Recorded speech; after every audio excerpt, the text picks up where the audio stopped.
grow. Then you have to have a spokesman. You have to have some sort of comms to constantly be pushing that, Mark. What's going on? What's up, you guys? We got another reaction video for y'all, man. I am your host, Mari, and this is Mari Reacts. So today's reaction is 50 Cent put out a documentary on P. Diddy on Netflix, y'all. So he's going to be dropping episodes and series on there. I don't know if y'all heard about this yet or seen it on Netflix or anything like that, but we're going to check out some footage of that show that's on Netflix together. Make sure y'all get this video a like, subscribe, and turn on your notification bell so you don't miss when I drop videos. Let's get straight into it, y'all. I want to fight for, justice, not guilty. I want to have a life to be able to live. It's really going to be hard for me to take more hits. So this is September 24th, around the time he was fighting the case. Hyatt Hotel. God forbid, get in front of a jury and have a chance. And so I'm having this emergency call because something has to give. We need the core theme to be, you didn't do anything wrong. You didn't do anything wrong on any front. And you've come to New York to face things head on. If anyone's ever paying any attention to what you've actually been doing, that's his lawyer. You've handled this with complete honor. I don't think it's working. I've listened. I've been a superb client, as you said. I jumped on the plane. I'm coming to New York, but I'm just running around waiting for a shoe to drop. We're losing sight of the big picture, man. It's the middle of September and there's still no indictment. Because you may just be a person that you just may watch CNN. You know what I'm saying? And there's 9 billion people in the world. And 7 billion of them is on Instagram and TikTok. And so you at the wrong place looking to see what the people with the possible jurors are thinking. We have to find somebody that'll work with us, whether they're from this country or from another country. It could be somebody that has dealt in the dirtiest dirty business of media and propaganda. When you're a leader in that way, it's admirable until you get to the point where you want to control everyone around you. He got to that point. It's like Scarface, the movie. I want the world and everything that's in it. Diddy style right here. But you got everything. Hey, yo, New York, we did it! Harlem, we did it, Mount Vernon, we did it! It was a mantra that Sean had. Nobody's gonna be bigger than me. Sean is the 1% of the 1% of the 1%. We'll never see a Sean in my lifetime again, ever. So let me ask y'all, do y'all think P. Diddy is innocent? Do y'all think he should be locked up right now? Do y'all think he should be free? Do you think these allegations are false allegations? Whatever you say and whatever I say on this video is alleged. So speak your mind, man. I want to know what y'all thinking. Let's get back straight to it. It was like the more money he got, the more power he got, the more power he got, Sure. The more money he got. And he always felt like money can get him out of everything. Another thing, I'm gonna stop pausing it, but another thing, this been going on for years, since I was probably in my 20s or something. You know what I'm saying? And bro, the freak off parties, you gotta have sex with Diddy to get a record deal and all this stuff been going on, bro. It's just now coming out, but we don't know if it was false allegations. People just want to get money out of them. I don't know. Let me know, y'all.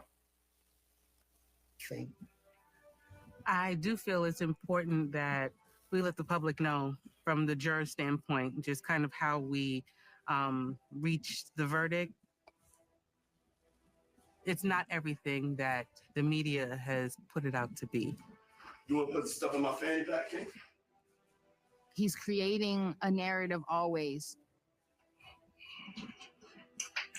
He is the best storyteller in hip hop. He thinks he's Black Superman. I can do what I want. You can't go on for long in life doing the thing. And who's that? His assistant. You can't go on for long in life doing the thing. Yeah, all your people you hired for your team, it's like they against you. Like, I don't get it. The Where the loyalty at? is that he was doing before something eventually happens.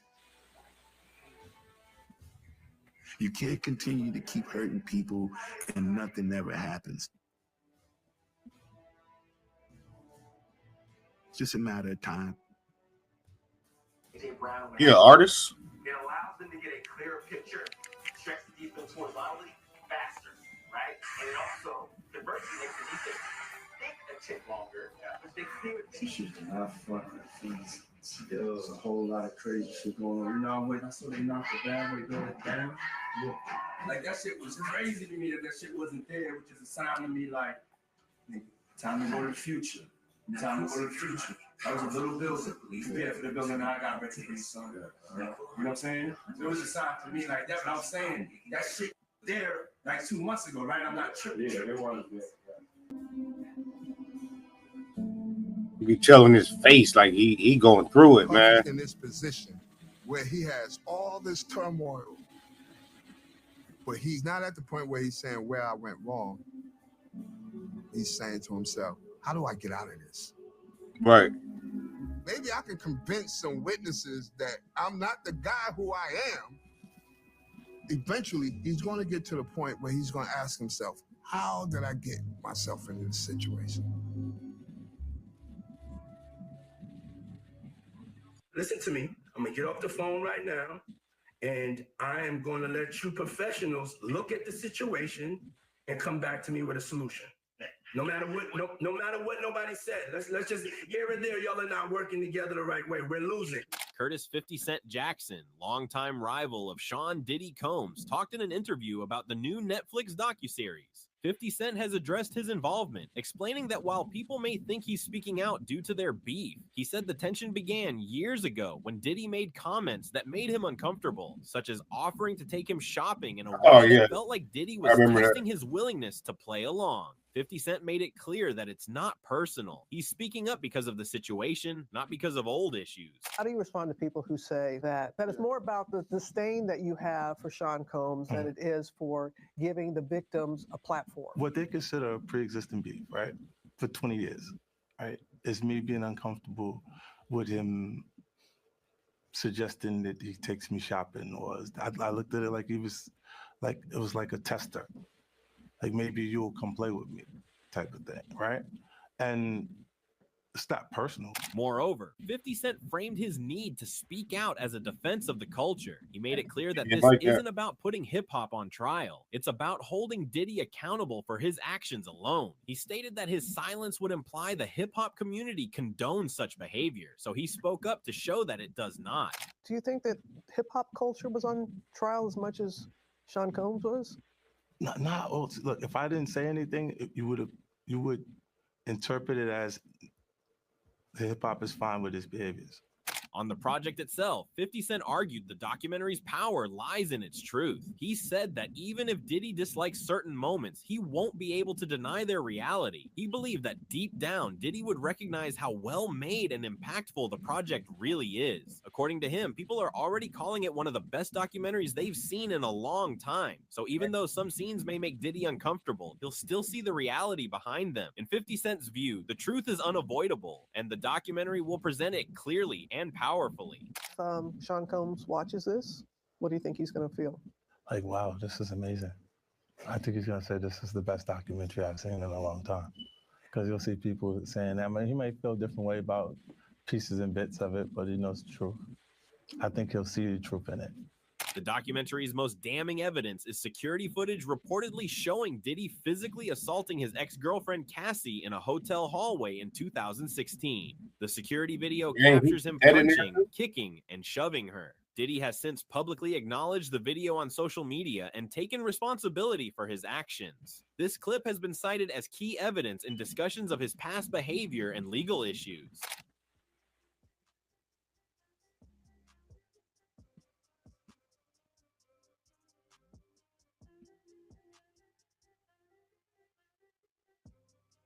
Netflix also obtained a behind-the-scenes clip that reveals a critical oversight, the complete breakdown in his legal team's coordination. In it, a frustrated Diddy admonishes his advisors, exposing more than just pressure. It lays bare a fundamental failure in the unity and effectiveness of his defense. To me, I'm I'm gonna get off the phone right now, and I am going to let you professionals look at the situation and come back to me with a solution. No matter what, no matter what nobody said. Let's just here and there, y'all are not working together. On the other hand, Diddy's team claims Netflix used the footage without authorization. They stated the material includes private moments, unfinished pre-indictment recordings, and legal strategy discussions that were never intended for public release. According to them, the footage was produced under a separate, incomplete arrangement, and no rights were ever transferred to Netflix. They assert that a payment dispute between third parties does not grant Netflix permission to use it. His team emphasizes that none of the footage came from Diddy or his staff and questions how and why Netflix decided to include it. Diddy's team, we have confirmed that Netflix used footage that was never authorized for release, including private moments, pre-indictment material from an unfinished project, and conversations involving legal strategy that were not intended for public viewing. The footage was created for an entirely different purpose, under an arrangement that was never completed, and no rights were ever transferred to Netflix. A payment dispute between outside parties does not create permission for Netflix to use unlicensed private material. None of this footage came from Mr. Combs or his team, and its inclusion raises serious questions about how it was obtained and why Netflix chose to use it. The details behind obtaining such sensitive footage were discussed on The Breakfast Club. The hosts revealed a critical oversight. Diddy's usual cameraman had sent an unpaid replacement whose footage likely fell outside the original legal agreement. This error, reportedly discovered by Diddy's lawyers only after the documentary's release, means the raw footage may have legally belonged to its purchaser, likely explaining how 50 Cent obtained it. This opens the door to material Diddy never intended for public release, raising questions about whether 50 Cent is exploiting Diddy's legal troubles. Diddy had a video person, a photographer that was always with him. Right. These couple days, that video person sent someone and didn't come on his own. Diddy has a legal agreement, from what I'm being told by his team. He had a legal agreement with that videographer, photographer. They're not for sure if it covers this person that would have sold or whatever, however 50 Cent obtained this footage. There was also a disagreement between Diddy and this person who shot this footage. This guy was never paid, and they didn't find that out, his attorneys, until this documentary dropped. So all of that stuff, edited, unedited, that was shot in that time, they are, it's I mean, if they bought it and they owned it the right way, and Diddy's team is still checking that out, it's there to be used. So we are about to see some things that I'm sure if he was in control of, we might not have seen. On the other hand, Peter Rosenberg also criticized 50 Cent's approach. He explained that 50 Cent has, deep down, been waiting years for this moment to confront Diddy. He referenced their history dating back to the early 50s with the track How to Rob, which angered the entire industry, Diddy included. Rosenberg noted that figures in the business tried to push 50 out, and when combined with his street troubles, it nearly cost him his life. Now that 50 Cent is successful and untouchable, Rosenberg posits he views all this as payback, an exercise that is fun and light for him because he no longer cares for the industry's opinion. But somewhere in my soul, I think Diddy been holding on to this, looking for an opportunity to come for Diddy, since 50 put out How to Rob early. I mean, yes, listen. Because the whole industry, remember, the whole industry at that time, if you old enough, of a certain age, you remember that they was mad at 50 for, talking like that in that song. Yeah. And they tried to really squeeze bro out of the game. And then obviously the streets and other things, shenanigans was going on, which almost ended 50's life. But then he returned. No, your man, no, I'm telling you. And it's all fun and game. It's all funny and fun and games to him now. He don't care. Oh my God, no. Dame Dash offered a more scathing critique, accusing 50 Cent of handling the situation poorly. Instead of publicly exposing another black man during a vulnerable moment, he feels 50 should have addressed things privately or stayed out of it. To Dame, making a big documentary about Diddy's problems only helps outsiders profit from the controversy and makes the community look divided. His message is that this approach lacks unity and doesn't benefit anyone except the people watching from the outside. Dame Dash said, "Never trust a black man that will make a documentary tearing down another black man for a white man. That's nasty work." When directly questioned about Cassie's role, 50 Cent left no doubt, stating he believes she is unequivocally a victim. He reasoned that her youth and vulnerability from the outset left her open to a decade of psychological conditioning. A victim in all this. I believe Cassie's a victim in all this because she came in as she's like 18, like 19 years old. in the very beginning. After a while, over time, you condition for it. Moving ahead, the analyst Soul criticized 50 Cent for making a documentary about Diddy, saying it feels personal rather than objective. He suggested that 50 Cent's motivation isn't the story itself, but lingering feelings about his son's mother being in love with Diddy. According to Soul, 50 Cent is overly focused on Diddy and letting past personal emotions drive the project rather than presenting an unbiased account. I think it's important to... He says it's not personal. Obviously, it is personal if you did a whole documentary about Puff, man. Yo, 50 Cent, you really on this dude's jock. You on this nigga's jock heavy, man. Me personally, it's I definitely don't personal. Nothing that you say. I don't believe that Puff asked to take you shopping. I think you're upset because your son's mother was in love with Puff and she left you and you was in love with her. And Puffy, she was just something for Puffy to do. So I think you're upset with that, man. So 50 Cent baby mama left to mess around with P. Diddy? I didn't know that. Ultimately, regardless of the legal disputes over the footage or the debate about 50 Cent's intentions, the documentary presents an undeniable core. It spotlights the severe allegations against Sean Combs and the visible evidence of the question of whether this project serves as a long-awaited public reckoning or a personal vendetta is left for the audience to decide. What remains clear is that this story has reached a point of no return. The tapes are playing, the testimonies are public, and the conversation about accountability, power, and what the industry has tolerated for decades is now front and center. Thank you for... Dang, y'all. What y'all think about this? Let me know y'all thoughts. This is crazy. If y'all haven't seen it on Netflix, the actual documentary, go check it out.